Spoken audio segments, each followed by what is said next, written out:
ఆ ప్రాంతానికి ఎంతో విశిష్టత ఉంది. అక్కడ ప్రసిద్ధ పుణ్యక్షేత్రాలు, పర్యాటక కేంద్రాలు ఉన్నాయి. వీటికి అనుగుణంగా విశాలమైన రోడ్లను అందుబాటులోకి తీసుకొచ్చింది ప్రభుత్వం.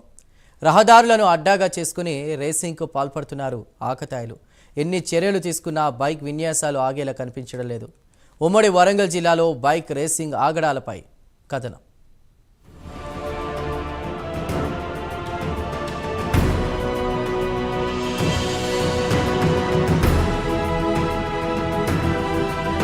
ఉమ్మడి వరంగల్ జిల్లాలో ప్రముఖ పుణ్యక్షేత్రాలు, పర్యాటక కేంద్రాలున్నాయి. రామప్ప, లక్నవరం, మేడారం, 1000 స్తంభాల గుడి వంటి ప్రదేశాలను చూసేందుకు పర్యాటకులు బారులు తీరుతుంటారు. ఇటు వరంగల్ కోటను చూసేందుకు సైతం పోటెత్తారు.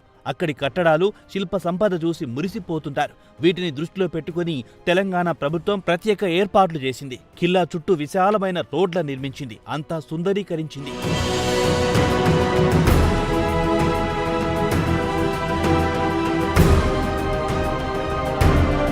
ఇదే అదునుగా ఆకతాయిలు రెచ్చిపోతున్నారు. ప్రధాన రోడ్లపై బైక్ విన్యాసాలకు పాల్పడుతున్నారు. ప్రమాదకర స్టంట్లు వేస్తూ ఇతర ప్రయాణికులకు తీవ్ర ఇబ్బందులు కలిగిస్తున్నారు. వీకెండ్లో బైక్ రేసింగ్ సైతం జరుగుతోంది.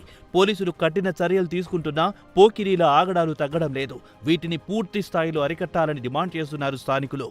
ఇలాంటి స్టంట్స్ చేయడం వల్ల చాలా మందికి ఇబ్బందికరంగా ఉంటుంది. ఎందుకంటే ఇది ఒక పర్యాటక ప్రాంతం.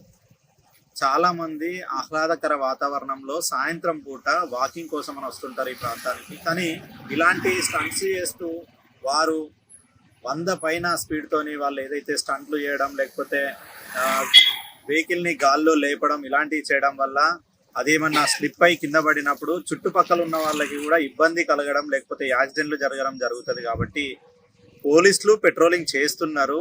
కానీ వాళ్ళు చేసిన సమయంలో కాకుండా వీళ్ళు మిగతా సమయాలలో ఇలాంటి వాటికి స్టంట్లకు చేయడం చాలా బాధాకరం. రేసింగ్ ను స్థానికులు ఎవరైనా అడ్డుకుంటే వారిపై దాడులకు దిగుతున్నారు. గతంలో మూకుమ్మడి దాడికి పాల్పడిన ఘటనలున్నాయి. తక్షణమే ప్రభుత్వం పెద్దలు జోక్యం చేసుకుని పరిస్థితిని చక్కదిద్దాలంటున్నారు.